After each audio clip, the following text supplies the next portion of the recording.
Hi friends, ಎಲ್ರಿಗೂ ನಮಸ್ಕಾರ. Friends, ಇವತ್ತಿನ ಈ ವಿಡಿಯೋದಲ್ಲಿ ನಾವು ಕೆಲವೊಂದು ಶಾರ್ಟ್ ಟರ್ಮ್ ಪಿಕ್ ಸ್ಟಾಕ್ಸ್ ಪ್ಲಸ್ ಇಂಟ್ರಾಡೇ ಸ್ಟಾಕ್ಸ್, ನಾಳೆ ಯಾವ ಸ್ಟಾಕ್ಸ್ ನ ವಾಚ್ ಲಿಸ್ಟ್ ಅಲ್ಲಿ ಇಟ್ಕೊಂಡಿದ್ದೀನಿ, ಪ್ಲಸ್ ನಿನ್ನೆ ಯಾವ ಸ್ಟಾಕ್ಸ್ ಇಂಟ್ರಾಡೇಗೋಸ್ಕರ ವಾಚ್ ಲಿಸ್ಟ್ ಅಲ್ಲಿ ಇಟ್ಕೊಂಡಿದ್ದೆ, ಅದು ಇವತ್ತು ಏನಾಯ್ತು ಅನ್ನೋದನ್ನ ಈ ವಿಡಿಯೋದಲ್ಲಿ ಡಿಸ್ಕಸ್ ಮಾಡೋಣ. ಬನ್ನಿ, ನನ್ನ ಸ್ಕ್ರೀನ್ ರೆಕಾರ್ಡಿಂಗ್ಗೆ ಹೋಗ್ತಾ ಇದ್ದೀನಿ. ನೋಡಿ, ಮೊದಲನೇದಾಗಿ ನಾವೊಂದು ಎವ್ರಿ ಡೇ ಒಂದು ಸ್ಕ್ರೀನರ್ ಅಲ್ಲಿ ಸ್ಕ್ಯಾನ್ ಮಾಡ್ತೀವಿ. ಸ್ಕ್ಯಾನ್ ಮಾಡಿದಾಗ ನಮಗೆ ಆಲ್ಮೋಸ್ಟ್ ಒಂದು 46 stocks out of 2000 stocks, 46 stocks filter ಆಗಿ ಇಷ್ಟು ಸ್ಟಾಕ್ಸ್ ಬಂದಿದೆ. ಇದರಲ್ಲಿ ನಮ್ಮ ಸೆಟಪ್ ಪ್ರಕಾರ ಇರುವಂತದ್ದು ಎರಡೇ ಸ್ಟಾಕು. ಸೊ ಈ ಎರಡು ಸ್ಟಾಕ್ ನ ನಾವು ವಾಚ್ ಲಿಸ್ಟ್ ಅಲ್ಲಿ ಇಟ್ಕೊಳ್ತೀವಿ. ನೆಕ್ಸ್ಟ್ 1 ವೀಕ್ ಅಥವಾ 10 ಡೇಸ್ ಅಥವಾ ನಾಳೆ ನಾಡಿದ್ದು ಯಾವತ್ತು ಬೇಕಾದ್ರೂ ಅದು ನಾವು ವಾಚ್ ಲಿಸ್ಟ್ ಅಲ್ಲಿ ಇಟ್ಕೊಂಡು ಅದು ಏನಾದ್ರು ಎಕ್ಸಿಕ್ಯೂಷನ್ ಸ್ಟೆಪ್ ಬಂತು ಅಂತಂದ್ರೆ ಎಕ್ಸಿಕ್ಯೂಟ್ ನ ಮಾಡ್ಬೋದು ಅನ್ನೋ ಉದ್ದೇಶ. ಓಕೆ, ಸೊ ಇಲ್ಲಿ ನಾನು ಬೈ ಮಾಡಿ ಅಥವಾ ರೆಕಮೆಂಡೇಶನ್ಸ್ ಕೊಡ್ತಾ ಇಲ್ಲ, ನೀವು ಈ ತರ ಇದನ್ನ ಬೈ ಮಾಡಿ ಅಂತ ಹೇಳ್ತಾ ಇಲ್ಲ. ಆದ್ರೆ ಇದೊಂದು ಪ್ರೋಸೆಸ್, ಇದು ಕಂಟಿನ್ಯೂಸ್ ಪ್ರೋಸೆಸ್. ಡೈಲಿ ನಾವು ಈ ತರ ಮಾಡ್ತಾ ಇರಬೇಕು.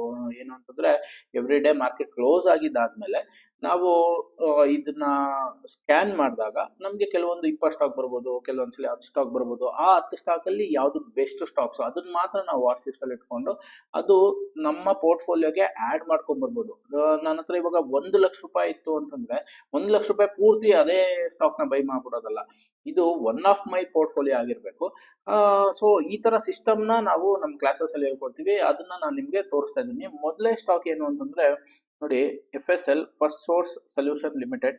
ಇದು ಮಂತ್ಲಿ ಚಾರ್ಟ್ ಅಲ್ಲಿ ಇದು ಆಲ್ ಟೈಮ್ ಹೈಯಲ್ಲಿ ಇದೆ. ಪ್ಲಸ್ ಅಪ್ಪರ್ ಬ್ಯಾಂಡ್ ಮೇಲ್ಗಡೆ ಇದೆ, ಬೊಲಿಂಜರ್ ಬ್ಯಾಂಡ್ ಅಪ್ಪರ್ ಬ್ಯಾಂಡ್ ಮೇಲ್ಗಡೆ ಇರೋದಕ್ಕೆ ಸ್ಟ್ರೆಂತ್ ನ ತೋರಿಸ್ತಾ ಇದೆ.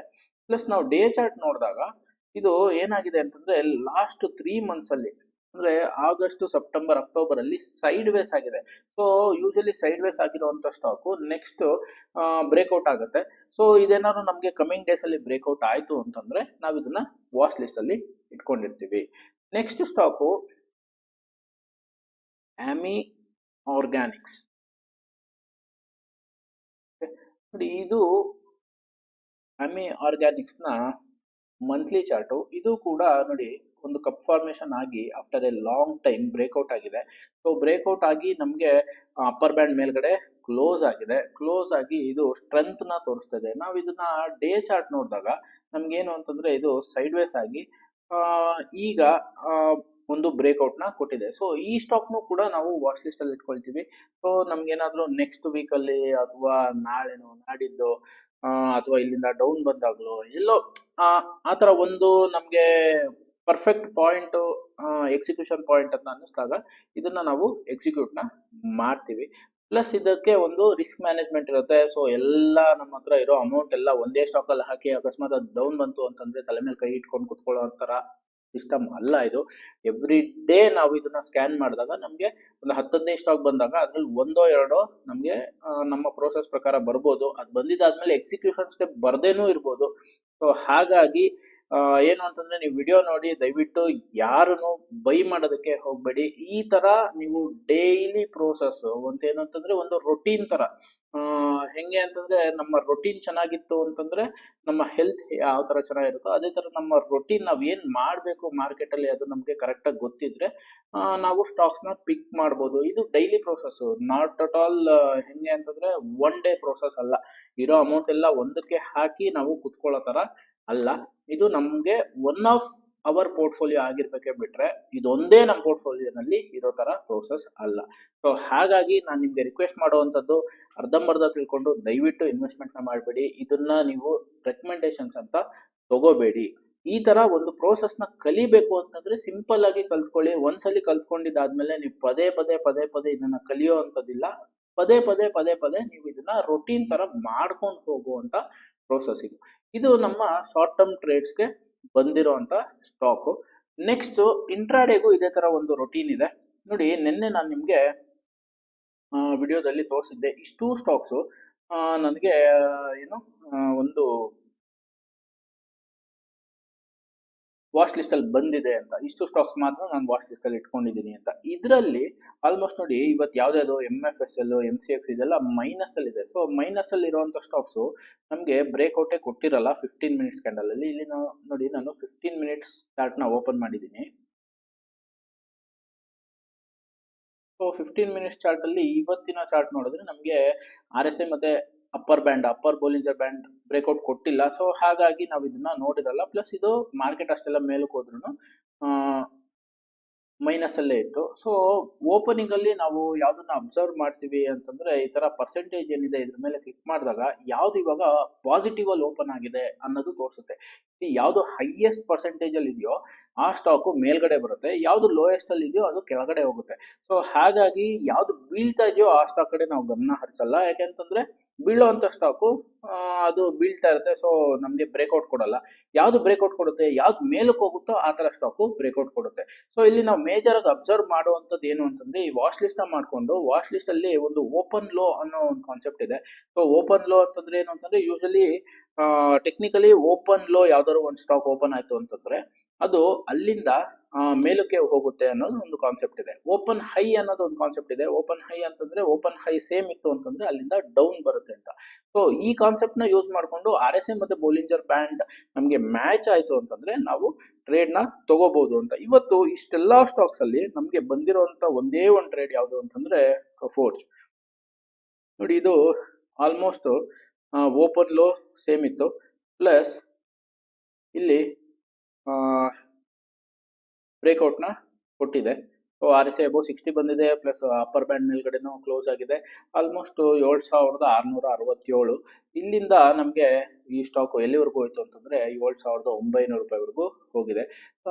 ಸೊ ಈ ತರ ಇಲ್ಲಿ ನಾವು ಬೈ ಮಾಡಿದಾಗ ಏನ್ ಸ್ಟಾಪ್ ಲಾಸ್ ಇರುತ್ತೆ ಅಂತಂದ್ರೆ ಡೇಸ್ ಲೋನ ನಾವು ಸ್ಟಾಪ್ ಲಾಸ್ ಆಗಿ ಇಟ್ಕೊಳ್ತೀವಿ. ಆದ್ರೆ ಇದೇ ಸ್ಟಾಕ್ ನ ಅಬ್ಸರ್ವ್ ಮಾಡ್ಬೇಕು ಅಂತ ಹೆಂಗ್ ಗೊತ್ತಾಗುತ್ತೆ ಅಂತಂದ್ರೆ ನಾವು ಪ್ರೀವಿಯಸ್ ಡೇ ಇದಕ್ಕೊಂದು ಏನ್ ಹೇಳ್ತೀವಿ ಒಂದು ವಾಚ್ ಲಿಸ್ಟ್ ನ ಕ್ರಿಯೇಟ್ ಮಾಡ್ಕೊಂಡ್ರೆ, ಇದಕ್ಕೊಂದು ಫಿಲ್ಟರ್ ನ ಹಾಕೊಂಡ್ರೆ, ಅಂದ್ರೆ ಸ್ಕ್ಯಾನರ್ ನ ಯೂಸ್ ಮಾಡಿ ಇಂತಿಂತ ಸ್ಟಾಕ್ಸ್ ಮಾತ್ರ ನಾವು ವಾಚ್ ಮಾಡ್ಬೇಕು ಅಂತ ಗೊತ್ತಾದಾಗ ಮಾತ್ರ ಇದು ನಮ್ಗೆ ನೆಕ್ಸ್ಟ್ ಡೇ ಸಿಗುತ್ತೆ. ಇಲ್ಲ ಅಂತಂದ್ರೆ ಸಿಗಲ್ಲ. ಇವತ್ತು ನೋಡಿ, ಇವತ್ತು ಇನ್ಫೋಸಿಸ್ ಮೇಲಕ್ಕೆ ಹೋಗಿದೆ, ಆದ್ರೆ ಅದು ನಮ್ಮ ವಾಚ್ ಲಿಸ್ಟ್ ಅಲ್ಲಿ ಇಲ್ಲ. TCS ಮೇಲಕ್ಕೆ ಹೋಯ್ತು, ನಮ್ಮ ವಾಚ್ ಲಿಸ್ಟ್ ಅಲ್ಲಿ ಇಲ್ಲ. ಪ್ಲಸ್ ತುಂಬಾ ಸ್ಟಾಕ್ಸ್ ಮೇಲಕ್ಕೆ ಹೋಗಿದೆ. ನೋಡಿ ನಿಫ್ಟಿ, ಇದನ್ನ ನಾನು ನಿಫ್ಟಿ ಓಪನ್ ಮಾಡಿದ್ರೆ ಇಲ್ಲಿ BL ಮೇಲಕ್ಕೆ ಹೋಯ್ತು. ಸೊ ಇದು ಮೇಲಕ್ಕೆ ಹೋಯ್ತಲ್ಲ ನೋಡಿ, ಇದ್ರದ್ದು BL ಓಪನ್ ಲೋ ಸೇಮ್ ಇದೆ 287.50 287.20. ಆದ್ರೆ ಇದು ನನ್ನ ವಾಚ್ ಲಿಸ್ಟ್ ಅಲ್ಲಿ ಇಲ್ಲದೆ ಇರೋದಕ್ಕೆ ನಾನು BL ನ ವಾಚ್ ಮಾಡಿರಲ್ಲ.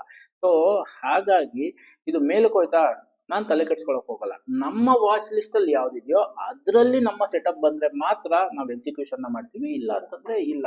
It's okay. ನಾವು ಮೇಲಕ್ಕೆ ಹೋಗುವಂತ ಎಲ್ಲಾ ಸ್ಟಾಕ್ಸ್ ನ ಬೈ ಮಾಡಕ್ಕಾಗಲ್ಲ, ಕೆಳಗಡೆ ಬರುವಂತ ಎಲ್ಲಾ ಸ್ಟಾಕ್ಸ್ ನಾವು ಸೆಲ್ ಮಾಡಕ್ಕಾಗಲ್ಲ. ಇದನ್ನ ಎಲ್ಲರೂ ಅರ್ಥ ಮಾಡ್ಕೋಬೇಕು. ನಾವೊಂದು ವಾಚ್ ಲಿಸ್ಟ್ ನ ಕ್ರಿಯೇಟ್ ಮಾಡ್ಕೊಂಡಾಗ ಅದ್ರಲ್ಲಿರುವಂತ ಸ್ಟಾಕ್ ನಮ್ ಸೆಟಪ್ ಬಂತು ಅಂತಂದ್ರೆ ನಾವು ಟ್ರೇಡ್ ನ ತಗೋಬೇಕು. ಆ ಮೈಂಡ್ ಸೆಟ್ ಅಲ್ಲಿ ಇತ್ತು ಅಂತಂದ್ರೆ ಮಾತ್ರ ನಾವು ಸಕ್ಸಸ್ ನ ಪಡಿಬಹುದು, ಇಲ್ಲ ಅಂತಂದ್ರೆ ಆಗಲ್ಲ.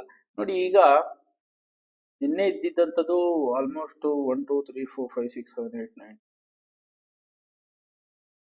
18 ಸ್ಟಾಕ್ ಮಾತ್ರ ನಮ್ಮ ಸ್ಕ್ಯಾನರ್ ಪ್ರಕಾರ ವಾಚ್ ಲಿಸ್ಟ್ ಬಂದಿತ್ತು. ಇವತ್ತಿನ ವಾಚ್ ಲಿಸ್ಟ್ ಚೇಂಜ್ ಆಗಿದೆ.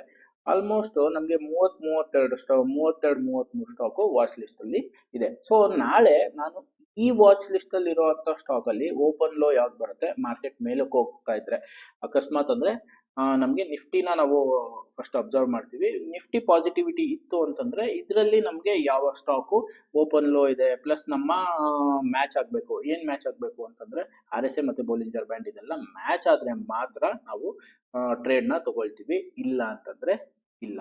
ಸೊ ಇದನ್ನ ಯಾವ ತರ ಒಂದು ವಾಚ್ ಲಿಸ್ಟ್ ನ ಕ್ರಿಯೇಟ್ ಮಾಡ್ಕೋಬೇಕು, ಪ್ಲಸ್ ಕಂಪ್ಲೀಟ್ ಆಗಿ ಇವಾಗ ಇದೊಂದು ಪ್ಲಾಟ್ಫಾರ್ಮ್ ಟ್ರೇಡ್ ಟೆಗರ್ ಪ್ಲಾಟ್ಫಾರ್ಮ್ ಶೇರ್ ಖಾನ್ದು. ಸೊ ಇದನ್ನ ನೀವೇನಾದ್ರೂ ಕಂಪ್ಲೀಟ್ ಆಗಿ ಕಲಿಬೇಕು, ಇಂಟ್ರಾಡೇ ನಾನು ನೋಡ್ಬೇಕು, ನಾನು ಮಾಡ್ಬೇಕು ಅನ್ನೋ ತರ ಇತ್ತು ಅಂತಂದ್ರೆ ಸಿಂಪಲ್ ಆಗಿ ನಮ್ಮ ಟ್ರೈನಿಂಗ್ ಸೆಷನ್ಗೆ ಅಟೆಂಡ್ ಆಗಿ ಒಂದು 5 days ಪ್ರಾಕ್ಟಿಕಲ್ ಸೆಷನ್ ಇರುತ್ತೆ. ಸೊ ಅದರಲ್ಲಿ ನಿಮ್ಗೆ ಯಾವ ತರ ನೀವು ವಾಚ್ ಮಾಡಬೇಕು ಪ್ರತಿಯೊಂದನ್ನು ನಾವು ಎಕ್ಸ್ಪ್ಲೈನ್ ಮಾಡ್ತೀವಿ, ಪ್ರತಿಯೊಂದನ್ನು ನಾವು ತಿಳಿಸ್ಕೊಡ್ತೀವಿ. ಸೊ ಅವಾಗ ನಿಮ್ಗೆ ಏನು ಅಂತಂದ್ರೆ ಈಗ ಫ್ಯೂಚರ್ ಆಪ್ಷನ್ಸ್ ಅಂತ ಹೋದ್ರೆ ನಿಮ್ಗೆ ಏನಾಗುತ್ತೆ ಅಂತಂದ್ರೆ ಮಿನಿಮಮ್ ಒಂದು ಲಾಟೇ ತಗೋಬೇಕು. ಇಷ್ಟು ಮಿನಿಮಮ್ ಅಮೌಂಟ್ ಇರಲೇಬೇಕು. ಇದರಲ್ಲಿ ಇಲ್ಲ, ನೀವು ಇಂಟ್ರಾಡೇ ಮಾಡ್ಬೇಕಾ, ನಿಮಗೆ ಒಂದು ಏನು ಹೇಳ್ತೀವಿ, ಒಂದು ಪೋರ್ಟ್ಫೋಲಿಯೋನಲ್ಲಿ ಒಂದು 2 ಲಕ್ಷ 3 ಲಕ್ಷ ಸ್ಟಾಕ್ ಇದೆ, ಅದು ಲಾಂಗ್ ಟರ್ಮ್ ಇಟ್ಕೊಳ್ತೀನಿ, ಅಥವಾ ನಾನು ಅದನ್ನ ಸ್ವಿಂಗ್ ಟ್ರೇಡಿಂಗ್ ಮಾಡ್ತೀನಿ, ಅಥವಾ ಶಾರ್ಟ್ ಟರ್ಮ್ ಟ್ರೇಡಿಂಗ್ ಮಾಡ್ತೀನಿ. ಆದರೆ ನಾನು ಇಂಟ್ರಾಡೇನೂ ಸ್ವಲ್ಪ ಮಾಡಬೇಕು, ಕಲಿಬೇಕು ಅಂತಿದ್ರೆ ಒಂದೊಂದು ಶೇರ್ ಬೇಕಾದ್ರೂ ನೀವು ಟ್ರೈ ಮಾಡ್ಬೋದು, 5 ಶೇರ್ ಬೇಕಾದ್ರೂ ಟ್ರೈ ಮಾಡ್ಬೋದು, 10 ಶೇರ್ ಬೇಕಾದ್ರೂ ಟ್ರೈ ಮಾಡ್ಬೋದು. So 5 share 10 share 20 share 100 share ಮಾಡೋದ್ರಲ್ಲಿ ಅಷ್ಟೊಂದು ಲಾಸ್ ಆಗಲ್ಲ. ಆದರೆ ನೀವು ಫ್ಯೂಚರ್ ಅಂಡ್ ಆಪ್ಷನ್ಸ್ ಮಾಡೋಂಗಿದ್ರೆ ಏನಾಗುತ್ತೆ ಅಂತಂದ್ರೆ, minimum lot size, minimum lot ತಗೊಂಡಾಗ ಮಿನಿಮಮ್ ಅಂತಂದ್ರೂ ಅದು ಥೌಸಂಡ್ಸಲ್ಲೇ ಲಾಸು ಮತ್ತೆ ಪ್ರಾಫಿಟ್ಟು ಆಗುತ್ತೆ. ಪ್ಲಸ್ ನಿಮಗೆ ಕಲಿಬೇಕಾದ್ರೆ ಭಯ ಸ್ಟಾರ್ಟ್ ಆಗುತ್ತೆ. ಸೊ ಹಾಗಾಗಿ ಇಂಟ್ರಾಡೇನ ನೀವು ಮಿನಿಮಮ್ ಅಮೌಂಟಲ್ಲಿ ಸ್ಟಾರ್ಟ್ ಮಾಡಿ, ಅದೊಂದು ಪ್ರೋಸೆಸ್ನ ಕಲ್ತ್ಕೊಂಡಿದ್ದಾದ್ಮೇಲೆ ಅದನ್ನ ನೀವು ರೊಟೀನ್ ಆಗಿ ಮಾಡಿಕೊಂಡು ಹೋಗ್ಬೋದು. ಸೊ ಈ ಥರ ಏನು ಅಂತಂದ್ರೆ, ಒಂದು ಸೆಟಪ್ನ ನೀವು ಕ್ರಿಯೇಟ್ ಮಾಡಿಕೊಂಡು ಇದನ್ನ ರೊಟೀನ್ ಥರ ನೀವು ಮಾಡ್ಕೊಂಡು ಹೋದಾಗ ನೀವು ಸಕ್ಸಸ್ನ ಕಾಣ್ಬೋದು. ಸೊ ಇದನ್ನ ನಾವು ಲೇಟೆಸ್ಟ್ ಆಗಿ ಹೊಸದಾಗಿ ಇಂಟ್ರೊಡ್ಯೂಸ್ ಮಾಡಿದ್ದೀವಿ, ಇಂಟ್ರಾಡೇ ಟ್ರೇಡಿಂಗ್ ಸಿಸ್ಟಮು. ಇದು ಯಾರಾದರೂ ಕಲಿಬೇಕು ಅಂತಂದ್ರೆ ಇಲ್ಲಿ ಕೆಳಗಡೆ ಬರ್ತಾ ಇರೋವಂಥ ನಂಬರ್ಗೆ ಕಾಂಟ್ಯಾಕ್ಟ್ ಮಾಡಿ ನೀವು ನಿಮ್ಮ ಸೀಟ್ಸ್ನ ಬುಕ್ ಮಾಡ್ಕೋಬೋದು. ಸೊ ನಾಳೆನೂ ಇದೇ ಥರ ಅಪ್ಡೇಟ್ನ ಕೊಡ್ತೀನಿ. ಇಂಟ್ರಾಡೇ ಈ ಸ್ಟಾಕ್ಸಲ್ಲಿ ಯಾವ ಸ್ಟಾಕು ನಮಗೆ ಏನು ಸೆಟಪ್ಗೆ ಬಂದಿತ್ತು, ಪ್ಲಸ್ ಅಲ್ಲಿಂದ ಮೇಲಕ್ಕೆ ಹೋಯ್ತಾ ಅಥವಾ ಕೆಳಗಡೆ ಬಂತ, ಏನಾಯ್ತು ಅನ್ನೋದನ್ನ ನಾಳೆನೂ ಇನ್ನೊಂದು ವಿಡಿಯೋದಲ್ಲಿ ಅಪ್ಡೇಟ್ನ ಕೊಡ್ತೀನಿ ಅಂತ ಹೇಳ್ತಾ ನನ್ನ